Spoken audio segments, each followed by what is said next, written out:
It's been more than a decade and a half since an international coalition chased the Taliban from Kabul. And what have we got?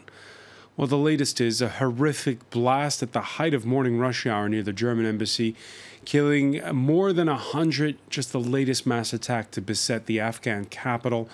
Gazes turn quickly to the Taliban, who deny responsibility, as well as to Islamic State militants. The usual suspects, well, they include some insurgents who are more or less negotiating with the government.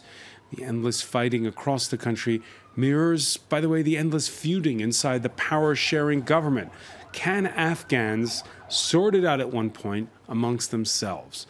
What about the Taliban, chased from across the border by Pakistan's army? And what about the new U.S. president? He's dropped a so-called mother of all bombs, but does he have a plan? A plan to break an impasse that's now in its 16th year and counting. Today in the France 24 debate, we're looking at Afghanistan's quagmire. With us, France 24 correspondent in Kabul, Bilal Sarawi. Welcome back to the show, Bilal. With us here in the studio, Afghan analyst Kanechka Sarkabi. He's with the IPSE think tank. Welcome to the show. Thank you. And from New York, Barnett Rubin, Associate Director and Senior Fellow at the Center on International Cooperation at New York University. Thank you for joining us. Well, the France 24 debate on Facebook and Twitter, the hashtag F24debate. The blast was so powerful, it destroyed 50 vehicles, 120 killed, almost all civilians, including women and children. Rudaba Abbas has more. A massive blast in the heart of Kabul's diplomatic quarter. The city's police say explosives were hidden inside a sewage tanker parked close to the German embassy. The explosion was so heavy that more than 30 vehicles were destroyed. Its impact was felt as far as a kilometre from the site. The bomb was detonated at the peak of the morning rush hour in the vicinity of the presidential palace. The German, French and Chinese embassies were among the buildings that suffered damage. The area was considered to be Kabul's safest neighborhood. it was really powerful and our shop was totally damaged. One of our workers has been taken to hospital after he was wounded. I've never seen such a terrible explosion. Hundreds of injured people have been rushed for treatment to emergency wards. The Interior Ministry is urging residents to donate blood due to a dire shortage. Everything was destroyed in my location. I don't know what happened. There were a lot of workers. A lot of people were martyred. Everybody on the street was killed. The Public Health Ministry says most of the injured are civilians. The attack is the deadliest to hit the Afghan capital since last summer, when an Islamic State group suicide bomber killed nearly 100 people at a protest. It's also one of the largest to hit the city since the 2001 intervention by US troops. As yet, no one has claimed responsibility for the attack, and the Afghan Taliban has denied any involvement. Yeah, nobody claiming responsibility yet. Bilal Sarawi, most of those victims are civilians, including lots of women and children. It's a lot like what we were asking you about in March when there was the attack targeting a military hospital in the heart of the capital. I think what you do have is a very prevalent culture of impunity that has existed in the Afghan government over the last 16 years or so. And every time an attack like this happens, no one is held accountable. You don't hear that a police chief has been fired. You don't hear that the country's parliament, for example, has fired the key ministers in the government who are responsible for the security of the people of Afghanistan. And then there's the issue of corruption that also extends into the country's parliament, into the country's society. For example, this morning, this tanker should have not been allowed, as is the regulation that a truck, any big vehicle is not allowed during the daytime to drive into the center of the city. So was it petty corruption? Was it some police officer not doing his job? We would probably never know, but the issue of security and intelligence failures is also a big problem, and it's actually causing quite a lot of concerns among the people here. Kanechka Sarkabi, you were telling me you used to work at the French embassy, right, in the heart of that area there. Yeah, yes. A few years earlier, I was working in this area, and it's the main road going to the Kabul downtown and the green zone. And a lot of people, especially Afghan people, are taking this road, this big street, to go to the downtown. And of course, what happened is terribly sad. I'm thinking about friends and people who were there. I knew some people who are working on the street in this area. So the thing is, we don't know where was the target, because Afghan police stopped this truck. 8 police officers was there. All of them have been killed. 4 of them have been found. The body was found by the interior ministry, and 4 other they were not able to find the body of this policeman. Do you share Bilal's rage at the fact that this truck during morning rush hour was able to get into this fortified area? Yeah, I know very well this kind of truck, but the thing is, of course, it's forbidden during the day, but they can have some special authorization to go to the downtown. Is for spectacle, so they are going to evacuate and some dishes. So I think it can happen, but the problem is not that. The problem is bigger than that. The problem is on the political level and the geopolitical level, and of course this kind of terrorist attack will happen again and again. There's of course problem of corruption in the government. Of course, there is. The spokesperson of the interior ministry said, yes, some people have been fired last weeks, and the Afghan president said that there is huge problem of corruption in the defense ministry and the interior ministry. Some people have been fired for that, but it can't resolve the problem. The problem is bigger than that. The problem is a game between powers, regional powers and big powers in the world, and everybody is looking on the Trump administration to see what they will decide. So we'll talk about that maybe later. But yeah, we'll talk more about that. Regional powers and sort of Afghanistan being the theater of a proxy war, something we'll pick up on. But first, let's just get back to what you just said, especially, you know, on the one hand, this tale of bravery, and Bilal Sarawi, I don't know if you can confirm it, about those 8 police officers trying to stop the truck, and on the other hand, what you were mentioning at the outset, Bilal, about the corruption that let that truck go by.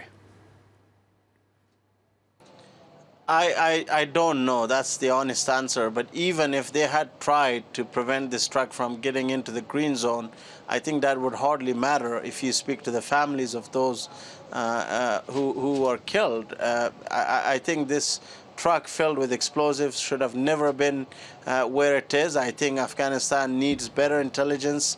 I think you need timely intelligence, and all this money, all these resources put into these operations are not paying off. These attacks are not random. I mean, we have seen a number of these attacks time and again.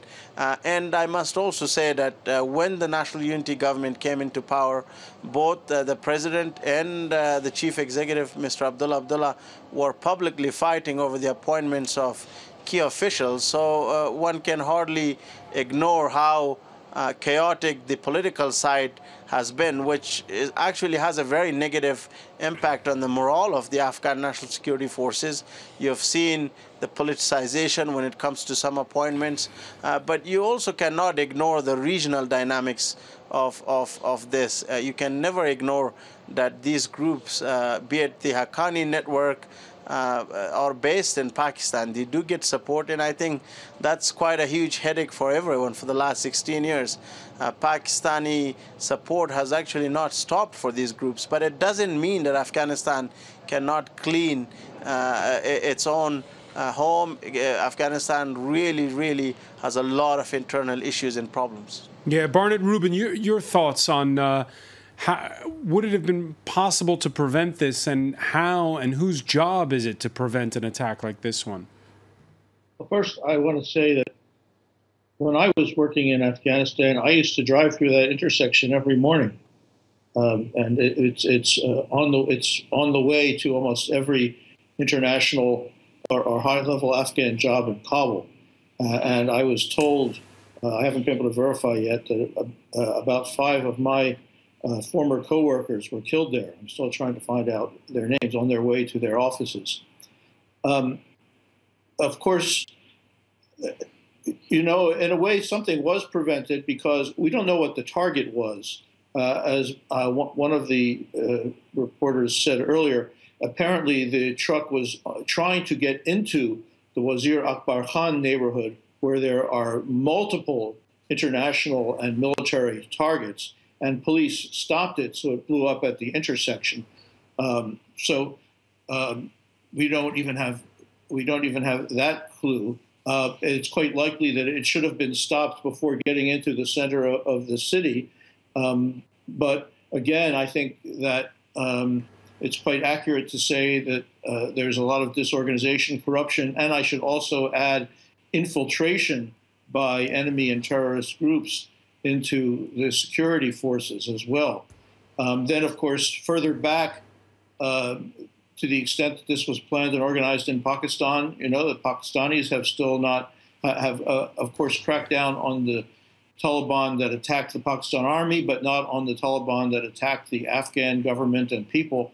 Yeah, Barnett, break that down for us, because for our viewers who don't follow Afghanistan closely here, there seems to be several stripes of Taliban, and in particular, when you mentioned the Haqqani network out of the tribal areas there of Pakistan, who's doing what and who's siding with who? Well, so far, first I want to emphasize, so as not to spread rumors, that we do not know who carried out this attack today. And among the suspects is also the Islamic State, or groups in Afghanistan that call themselves parts of the Islamic State. So far, no group has claimed responsibility for it. The Afghan intelligence service, I understand, has been reported to say that the Haqqani network, which is part of the Taliban, is responsible for it.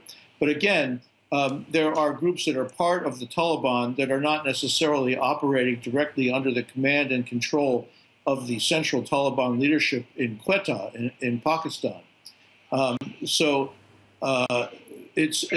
this point, I think we just have to wait for more information. I'll also note that because we don't know what the target was supposed to be, we can't draw inferences. The Taliban, the Afghan Taliban, kill a lot of civilians, but they usually do so by using indiscriminate attacks against military or government targets. The Islamic State kills a lot of civilians intentionally, but usually it chooses them to be Shia or other groups that it is trying to exterminate.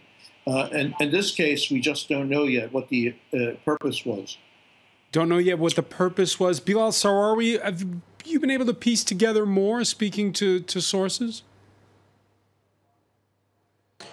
Well, as Barnett rightly said, I think at this stage we really don't know who may have carried out this attack. But what is important to mention, in the past we have had both the Islamic State as well as the Haqqani network, a Pakistan-based militant network, carrying out these attacks.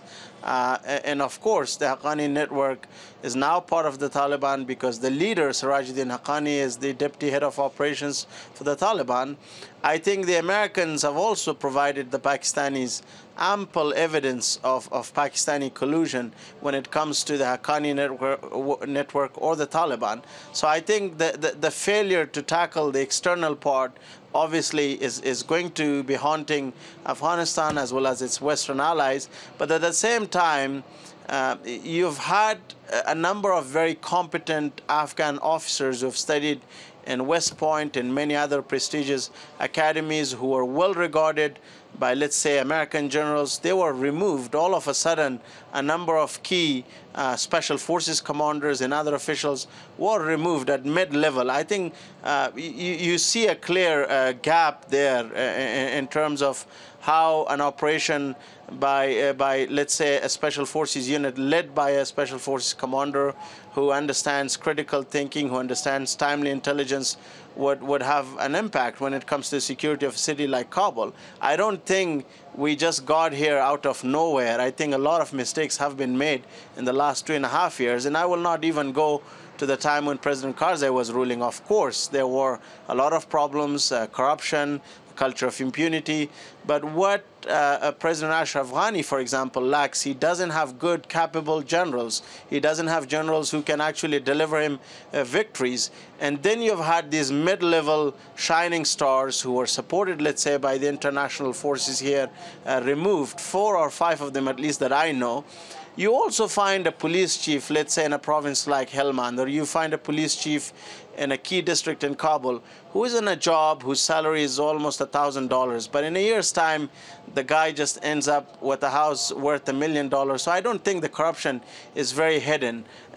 In my view, if you want to destroy a country, you make it corrupt. I think that's the problem with the Afghan National Security Forces, as well as with the Afghan society, that Afghanistan has failed as a country, as people, to really have a conversation with itself and say, well, enough is enough.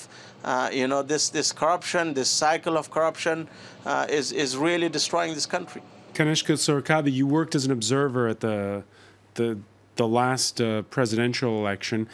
It ended badly because there was a dispute. It turns out instead we've had this power-sharing deal between the president, Ashraf Ghani, and his main rival, Abdullah. There's this sort of power-sharing deal, but as we can hear from Bilal, it means that there's also a lot of score settling and purges that don't make much sense. At this point in time, how do you make politics change in Afghanistan? What do you do? So, if I may, there's different points to talk about, but first of all, we have to see that there's different level of analysis. The Afghanistan national view, what's going on with the government, and the regional side and the international side. The election was a big mess, of course, but we have to share responsibilities. We can't say that all is the Afghan government fault. It's also on the international side. There was big mess on the international side. Well, I was observer for the audit of the results, and what we saw there was a big mess on the international side also, but not only on the Afghan side. Not just on the Afghan side. Of course not. We're going to pick up on that point when we come back. We've taken a quick break. Stay with us. You're watching the France 24 debate.